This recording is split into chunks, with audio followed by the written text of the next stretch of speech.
ಹಿಂದೂ ಧರ್ಮದ ಪವಿತ್ರ ಹಬ್ಬವಾದ ಯುಗಾದಿ ಹಬ್ಬವನ್ನು ಹಾಗೂ ಮುಸ್ಲಿಂ ಧರ್ಮ ಬಾಂಧವರ ಪವಿತ್ರ ಹಬ್ಬವಾದ ರಂಜಾನ್ ಹಬ್ಬವನ್ನು ಎಲ್ಲರೂ ಶಾಂತಿ ಹಾಗೂ ಪರಸ್ಪರ ಸೌಹಾರ್ದಯುತವಾಗಿ ಆಚರಿಸಬೇಕೆಂದು ಡಿವೈಎಸ್ಪಿ ಶಿವಾನಂದ್ ಮದರ್ಖಂಡಿ ಹೇಳಿದರು. ದಾಂಡೇಲಿ ನಗರ ಪೊಲೀಸ್ ಠಾಣೆಯಲ್ಲಿ ನಡೆದ ಯುಗಾದಿ ಮತ್ತು ರಂಜಾನ್ ಹಬ್ಬದ ನಿಮಿತ್ತ ಹಮ್ಮಿಕೊಂಡಿದ್ದ ಶಾಂತಿ ಪಾಲನಾ ಸಭೆಯನ್ನು ಉದ್ದೇಶಿಸಿ ಮಾತನಾಡಿದ ಡಿವೈಎಸ್ಪಿ ಅವರು, ನಮ್ಮ ದೇಶದಲ್ಲಿ ಹಬ್ಬಗಳು ಭಾವೈಕ್ಯತೆಯ ಸಂಕೇತವಾಗಿವೆ. ಎಲ್ಲರೂ ಸೇರಿ ಸಮಸ್ಯೆಯಾಗದಂತೆ ಹಬ್ಬ ಆಚರಿಸಬೇಕು. ಹಬ್ಬದ ಸಂದರ್ಭದಲ್ಲಿ ತಮ್ಮ ಮಕ್ಕಳಿಗೆ ದ್ವಿಚಕ್ರ ವಾಹನ ಚಲಾಯಿಸುವ ಸಂದರ್ಭದಲ್ಲಿ ನಿಯಮಗಳನ್ನು ಕಡ್ಡಾಯವಾಗಿ ಪಾಲಿಸುವಂತೆ ಪಾಲಕರು ಹಾಗೂ ಹಿರಿಯರು ಸೂಚನೆಯನ್ನು ನೀಡಬೇಕು. ಸಭೆಯಲ್ಲಿ ಅಭಿಪ್ರಾಯ ವ್ಯಕ್ತವಾದಂತೆ ಗಾಂಜಾ ಸೇವನೆ ಹಾಗೂ ಮಾರಾಟದ ಕುರಿತಂತೆ ಇಲಾಖೆ ಕಟ್ಟುನಿಟ್ಟಿನ ಕ್ರಮವನ್ನು ಕೈಗೊಳ್ಳಲಿದೆ. ಗಾಂಜಾ ಸೇವನೆ ಹಾಗೂ ಮಾರಾಟದ ಕುರಿತಂತೆ ಮಾಹಿತಿ ಇದ್ದಲ್ಲಿ ಪೊಲೀಸ್ ಇಲಾಖೆಗೆ ಮಾಹಿತಿಯನ್ನು ನೀಡುವಂತೆ ಹಾಗೂ ಮಾಹಿತಿದಾರರ ಹೆಸರನ್ನು ಗೌಪ್ಯವಾಗಿ ಇಡುವುದಾಗಿ ಹೇಳಿದರು.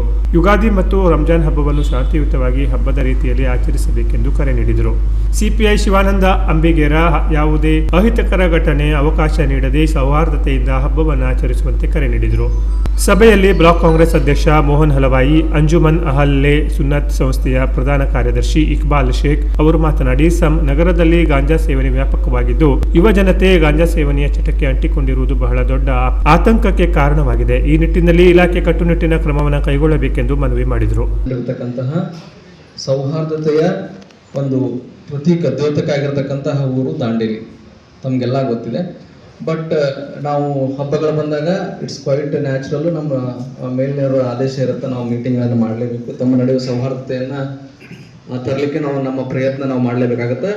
It is for documentation also.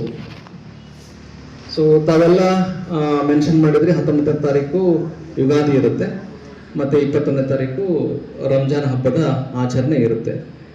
So ಯುಗಾದಿದು 19ನೇ ತಾರೀಕು ಏನು ವಿಶೇಷ ಏನು ಮೆರವಣಿಗೆಗಳು ಯಾವುದೂ ಇಲ್ಲ. ಮೆರವಣಿಗೆ ಒಂದಿದೆ, ಅದು 25ನೇ ತಾರೀಕು ಮಾಡ್ಕೊತಾ ಇದ್ದಾರೆ. ಅದರದ್ದು ಮೀಟಿಂಗನ್ನು ನಾವು ಸಪ್ರೇಟ್ ಆಗಿ ಆಯೋಜಕರಿಗೆ ಮಾಡಿದ್ದೀವಿ, ಅವ್ರಿಗೆ ತಿಳುವಳಿಕೆ ಕೊಟ್ಟಿದ್ದೀವಿ ಮತ್ತು ನೋಟಿಸ್ಗಳನ್ನು ಕೂಡ ಜಾರಿ ಮಾಡಿದ್ದೀವಿ. ಅದೆಲ್ಲ ಹಬ್ಬ ಮುಗಿದ್ಮೇಲೆ ಬರುತ್ತೆ. ಸೊ ಇನ್ನು 21ಕ್ಕೆ ನಿಮ್ಮದು ರಂಜಾನ್ ರಿಲೇಟೆಡ್ ತಾವು ಮಾಸ್ ಏನು ಪ್ರೇಯರ್ ಮಾಡ್ತೀರಿ, ಅವೆಲ್ಲ ಪ್ಲೇಸ್ಗಳು ಆಲ್ರೆಡಿ ಫಿಕ್ಸ್ಡ್ ಇದ್ದಾವೆ. ಅಲ್ಲಿ ಆಲ್ರೆಡಿ ಎಸ್ಟಾಬ್ಲಿಷ್ಡ್ ಅರೇಂಜ್ಮೆಂಟ್ಸ್ ಎಲ್ಲ ಇದೆ. ತಾವೆಲ್ಲ ಪಾರ್ಕಿಂಗ್ ವಿಚಾರ ಉಳಿದಿದ್ದನ್ನೆಲ್ಲ ವಾಲಂಟ್ರಿ ಇಟ್ಕೊಂಡ್ಬಿಟ್ಟು ಮಾಡಿದ್ದನ್ನು ನಾನು ಕಳೆದ 2-3 ರಂಜಾನ್ಗಳನ್ನು ನಾನು ನೋಡಿದ್ದೀನಿ. ತಾವೆಲ್ಲ ಪೀಸ್ಫುಲ್ ಆಗಿ ಅತ್ಯಂತ ಸಿಸ್ಟಮೆಟಿಕ್ ಆಗಿ ಮಾಡ್ತಾ ಇದ್ದೀರಿ. ತಮಗೆಲ್ಲ ಅದ್ರ ಬಗ್ಗೆ ನಾನು ಕಂಗ್ರಾಚುಲೇಷನ್ಸ್ ಹೇಳಲಿಕ್ಕೆ ಬಯಸ್ತೇನೆ. ಇನ್ನು ನಾವು ಈ ಹಬ್ಬದ ನಮ್ಮ ಪ್ರಿಪರೇಷನ್ ವಿಚಾರವಾಗಿ ನಾವು ಎಂಟೈರ್ ನಮ್ದೇನು ಸಬ್ ಡಿವಿಷನ್ದಲ್ಲಿ ಬಂದೋಬಸ್ತು ಅವತ್ತಿನ ದಿವಸ ಇರುತ್ತೆ, ಯುಗಾದಿ ದಿವಸನೂ ಇರುತ್ತೆ. ನಾವೆಲ್ಲ ಟೆಂಪಲ್ಗಳಿಗೆ ಬಂದೋಬಸ್ತನ್ನು ಕೊಡ್ತೀವಿ ಮತ್ತು ರಂಜಾನ್ ದಿವಸ ಎಲ್ಲ ಪ್ರೇಯರ್ ಪ್ಲೇಸ್ಗಳಿಗೆ ಮತ್ತು ಮಸೀದಿಗಳಿಗೆ ಕೂಡ ನಾವು ಒಂದು ಮ್ಯಾಂಡೇಟರಿ ಫಿಕ್ಸ್ ಪಾಯಿಂಟ್ಗಳನ್ನು, ಪಿಕೆಟಿಂಗ್ ಪಾಯಿಂಟ್ಗಳನ್ನು ಹಾಕ್ತೀವಿ. ನಾಟ್ ದಟ್ ಏನೋ ಆಗುತ್ತೆ ಅಂತಕ್ಕಂಥದ್ದಲ್ಲ, ನಾವು ಕಾಯುವಂಥದ್ದು ನಮ್ಮ ಕೆಲಸವನ್ನು ನಾವು ಮಾಡ್ಕೊತೀವಿ. ಸೊ ನಾವು ವಿಶೇಷ ಒಂದು ಸ್ವಲ್ಪ ಜನ ಹೋಮ್ ಗಾರ್ಡ್ಗಳನ್ನು ಕೂಡ ನಾವು ಅದಕ್ಕೆ ನಮ್ಮ ಪೊಲೀಸ್ಗೆ ಸಹಾಯ ಮಾಡಲಿಕ್ಕೆ ನಾವು ಕೋರ್ಕೊಂಡಿದ್ದೀವಿ. ಅದನ್ನು SP ಸಾಹೇಬರು ಸ್ಯಾಂಕ್ಷನ್ ಕೂಡ ಮಾಡಿಕೊಟ್ಟಿದ್ದಾರೆ. ಸೊ ಆ ಥರದ ವಿಶೇಷ ಪೆಟ್ರೋಲಿಂಗು ಆ ಥರದ್ದೆಲ್ಲ ಇರುತ್ತೆ. ತಾವೆಲ್ಲ ಆವತ್ತಿನ ದಿವಸ ಸ್ವಲ್ಪ ಬೈಕಲ್ಲಿ ಸ್ವಲ್ಪ ಜಾಸ್ತಿ ಓಡಾಡುವಂಥದ್ದು ಎಲ್ಲ ವಿಚಾರಗಳು ಇರ್ತವೆ, ನೋಡಿದ್ವಿ ನಾವು.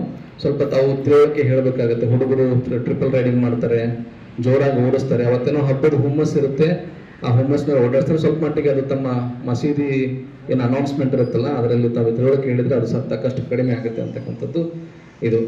ನೆಕ್ಸ್ಟ್ ವಿಚಾರ ಫ್ಲೆಕ್ಸ್ ಬ್ಯಾನರ್ಸಿಗೆ ಬಂದರೆ, ತಾವು ಹಬ್ಬಗಳ ವಿಚಾರವಾಗಿ ಫ್ಲೆಕ್ಸ್ ಬ್ಯಾನರ್ಸ್ಗಳನ್ನು ಹಾಕೊಂತೀರಿ. ಅದು ವಿತ್ ಪರ್ಮಿಷನ್ ಹಾಕೋಬೇಕಾಗುತ್ತೆ. CM ಲೋಕಲ್ ಮುನ್ಸಿಪಾಲಿಟಿ ಏನಿದೆ ಅದು ಪರ್ಮಿಷನ್ ತೊಗೊಂಡು ಹಾಕೋಬೇಕಾಗುತ್ತೆ. ಮತ್ತು ಹಬ್ಬ ಮುಗಿದ ಮರುದಿವಸನೇ ತಾವೆಲ್ಲ ರಿಮೂವ್ ಮಾಡಬೇಕಾಗುತ್ತೆ. ಇದು ಅಪ್ಲಿಕೇಬಲ್ ಟು ಎಲ್ಲರಿಗೂ, ಇದು ಯಾವ ಒಬ್ಬರಿಗೆ ಅಲ್ಲ. ಮುಗಿದ ತಕ್ಷಣ ಮರುದಿವಸ ಬೆಳಗ್ಗೆ ಅದನ್ನು ಜತನ ತೆಗೆದುಬಿಟ್ಟು ತಾವು ಅದನ್ನು ಇಟ್ಕೊಳ್ತಕ್ಕಂಥದ್ದು, ತೆಗಿತಕ್ಕಂಥ ಜವಾಬ್ದಾರಿ ತಮಗೆ ಇರುತ್ತೆ. ಅದು ನಾವು ಒತ್ತಾಯ ಮಾಡ್ತಂಥ ಅವಶ್ಯಕತೆ ಇಲ್ಲ. ನಂತರ ಬಂದರೆ ಸೋಷಿಯಲ್ ಮೀಡಿಯಾ ಪೋಸ್ಟ್ಗಳ ಬಗ್ಗೆ ಲಾಸ್ಟ್ 2025ರಲ್ಲಿ ಕೆಲವೊಂದು ವಿಚಾರಗಳ ಬಗ್ಗೆ, ನಾಟ್ ವಿತ್ ಹಬ್ಬದ ವಿಚಾರವಾಗೆಲ್ಲ ಬೇರೆ ವಿಚಾರಗಳಿಗೆ ಒಂದು 2-3 ಕೇಸ್ಗಳಾಯಿತು, ಅರೆಸ್ಟ್ ಆಯಿತು. ಅದಾದಮೇಲೆ ಯಾವುದೂ ಕೂಡ ಸೋಷಿಯಲ್ ಮೀಡಿಯಾ ಪೋಸ್ಟ್ಗಳ ವಿಚಾರವಾಗಿ ಎಲ್ಲಿ ತಕರಾರು ಬಂದಿಲ್ಲ.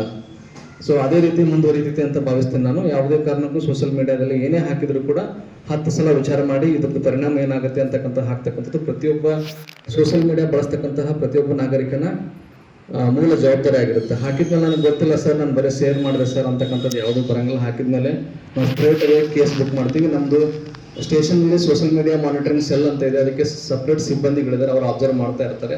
ಮತ್ತು ಡಿಸ್ಟ್ರಿಕ್ಟ್ ಲೆವೆಲಲ್ಲಿ SNMC ಅಂತ ಸಪ್ರೇಟಾಗಿ ಸೆಲ್ ಇದೆ. ಅವರು ಎಂಟೈರ್ ಡಿಸ್ಟ್ರಿಕ್ಟಲ್ಲಿ ಇರ್ತಕ್ಕಂತಹ ಸೋಷಿಯಲ್ ಮೀಡಿಯಾ ಗ್ರೂಪ್ಗಳ ಮೇಲೆ, ಸೋಷಿಯಲ್ ಮೀಡಿಯಾ ಪ್ಲಾಟ್ಫಾರ್ಮ್ಗಳ ಮೇಲೆ ನಿರಂತರ 24/7 ನಿಗಾ ಇಟ್ಟಿರ್ತಾರೆ. ಅವರು ಐಡೆಂಟಿಫೈ ಮಾಡಿಕೊಟ್ರು ಅಂದರೆ ಅದು ನಮ್ಮ ಸ್ಟೇಷನಲ್ಲಿ ಗ್ಯಾರಂಟಿ ಕೇಸ್ ಆಗುತ್ತೆ. ಆ ತರದ ವಿಚಾರಗಳಿಗೆ ತಮ್ಮ ಗಮನಕ್ಕೆ ಬಂದ್ರೆ ನೇರವಾಗಿ ನಮ್ಗೆ ಕಳಿಸ್ಬಿಟ್ಟು ತಾವು ಮಾತಾಡಬೇಕಾಗುತ್ತೆ. ಸಭೆಯಲ್ಲಿ ಅಂಜುಮನ್ ಫಲಾಹುಲ್ ಮುಸ್ಲಿಮೀನ್ ಸಂಸ್ಥೆಯ ಅಧ್ಯಕ್ಷ ರಿಯಾಜ್ ಬಾಲು, ಸೈಯದ್ ಮುಖಂಡರಾದ ಫಿರೋಜ್ ಪಿರಿಯಾದೆ, ರಫೀಕ್ ಹುದ್ಗಾರ್, ದಾತಾ ಫೀರ್ ನದೀಮುಲ್ಲಾ, ಜಿಲಾನಿ, ಬಡಿಗೇರ್ ಮುಂತಾದವರು ಮಾತನಾಡಿ ಸರ್ವರು ಶಾಂತಿ ಸೌಹಾರ್ದತೆಯಿಂದ ಹಬ್ಬವನ್ನು ಆಚರಿಸುವ ಮೂಲಕ ಸರ್ವಧರ್ಮ ಸಮನ್ವಯತೆಯನ್ನು ಸಾರುವಂತೆ ಕರೆ ನೀಡಿದರು. ವೇದಿಕೆಯಲ್ಲಿ ಪಿಎಸ್ಐಗಳಾದ ಅಮೀನ್ ಅತ್ತಾರ್, ಶಿವಾನಂದ ನಾವದಗಿ ಮತ್ತು ಜಗದೀಶ್ ನಾಯಕ್ ಉಪಸ್ಥಿತರಿದ್ದರು. ಸಭೆಯಲ್ಲಿ ವಿವಿಧ ಸಂಘ ಸಂಸ್ಥೆಗಳ ಪದಾಧಿಕಾರಿಗಳು, ಹಿಂದೂ ಮುಸ್ಲಿಂ ಧರ್ಮ ಬಾಂಧವರು ಹಾಗೂ ಸಮಾಜದ ಪ್ರಮುಖರು ಉಪಸ್ಥಿತರಿದ್ದರು. Canara plus news, Dandeli.